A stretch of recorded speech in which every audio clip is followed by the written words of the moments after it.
Igan, mahigit isang buwan matapos mapasa ang deadline para sa SIM registration, hindi pa rin natutuldukan ang mga reklamong may kinalaman sa mga scam. Ayon mismo sa mga telco na wala ang pangil ng batas at ayon naman sa NBI, nakalusot sa online registration ang litrato ng matching. Saksi si Mark Salazar. Disyembre nung isang taon pa sinimulang ipatupad ang SIM Registration Act. Ang sabi noon ng gobyerno, makatutulong ito para masawata ang mga tech scam. Pero sa pagdinig ng Senate Committee on Public Services kanina, lumabas na marami pa ring natatanggap na reklamo ang National Telecommunications Commission. During the early phase of the SIM registration, ma'am, we noticed a decline in the tech scam complaint received in our office. However, in the ensuing months, we again noticed a sharp increase of reported scams. As of date, ma'am, we have received a total of 45,697 complaints related to scams. Sa pagdinig ipinakita ng NBI Cybercrime Division kung gaano kadali magparehistro ng SIM card kahit pa ang gamit na litrato nakangiting matching. Sinubukan daw ito ng NBI sa lahat ng telcos at lahat lumusot. Just last night, we tried to register we bought a SIM card from different telcos and we entered the face of an animal actually and different names. Natanggap pa rin ma'am actually. The picture on the left, Your Honor, ano po yan, monkey po na. Buti nga nakangiti po kasi kung hindi baka hindi yung pinagbigyan yan. Sabi ng mga telco, maraming iniwasan ang implementing rules and regulation ng SIM Registration Act. Kaya nawala ang pangil nito. Gaya ng data privacy law, kaya konting detalye lang ng aplikante ang hinihingi nila. At ang baba rin ang parusa sa paglabag. When the bill was being deliberated on, we asked to have access to government ID issuers. Para ito query system lang po na sana valid ba tong ID na to o hindi.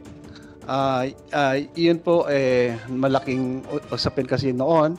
And then isa pa hiling namin sana kung napatupad na fully yung national ID system. Mas madali po yun kasi may biometrics. So yun po talaga ang makapagpigil niyan. Pero unggoy yung nasa picture eh. Na hindi po namin nakikita yon kasi diretso po sa system. Smart had processes in place to verify submitted information and data. Smart also employed an optical character recognition technology, not only to help Smart verify submitted information and data, but also to protect and secure its subscribers. We have implemented three features of the SRA. So first is the ID OCR that basically replicates the data or information that you can see in the ID into the data fields. The second is the face liveliness, where the SRA platform recognizes or finds traces of biometrics. There's the face matching, where we face the IDs to the selfies. With the cooperation of the NTC, ma'am, maybe we can amend the IRR, no?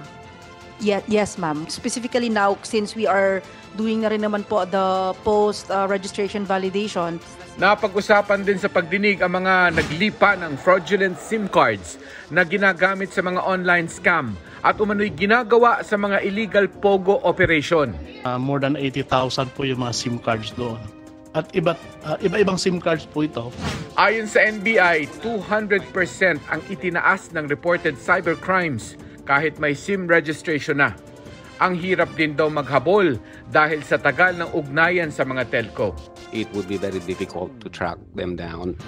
And actually, yung processes pa namin sa telco, yung turnaround ng request. Sumang-ayon dito si Senate President Mig Zubiri dahil personal niya itong naranasan. Ako, na-scam na rin ako pero hindi ako nagbayad, nahuli. Nahuli po namin yung nag-scam sa akin.